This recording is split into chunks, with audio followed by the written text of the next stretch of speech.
Chelewa kuoa mpaka ndio kulienea uvumi ate mimi ninakuanga stara, siwezi kupata watoto, na nikisichana kingine kilienda kuniharibia. Nilichelewa kutoka hapa town, nilikuwa hapa kwa ofisi, nikachelewa kuchukua gari kwenda Naivasha, naye gari inatupeleka polepole inaharibika. Nikafika kwetu usiku, kakimbilia kwa my cousin, nikamwambia my cousin, sasa nimeshindwa nitaenda wapi, nimekuja kwako kulala. Kuingia kuna bibi na nyumba nili mmoja imegawanywa na kati, hata harufu peke yake inakwambia hapa kuna bibi. Unajua vijana wale wanakaa peke yake, kuna vile nyumba inanuka kama kuna mnyama inalalanga huko.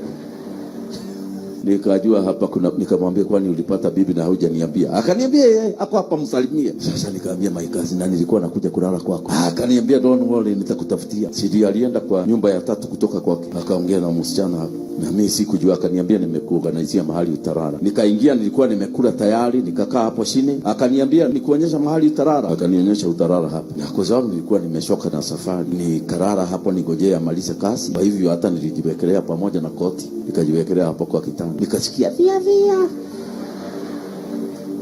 soka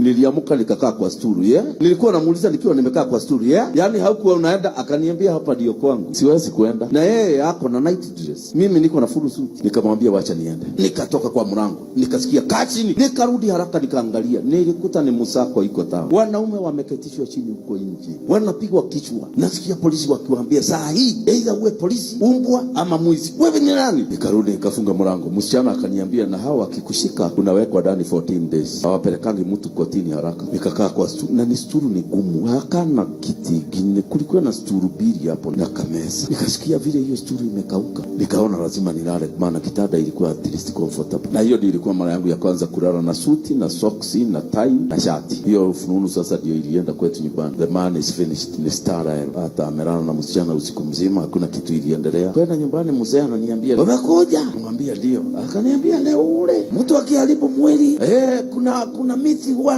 anashemshiwa na yeye mwenyewe anaoshwa na hiyo na anakunywa. Ninamuuliza na ni nani huyo anaoshwa na akunywe? Akijia newe utakiri kitu duli hauna kitu.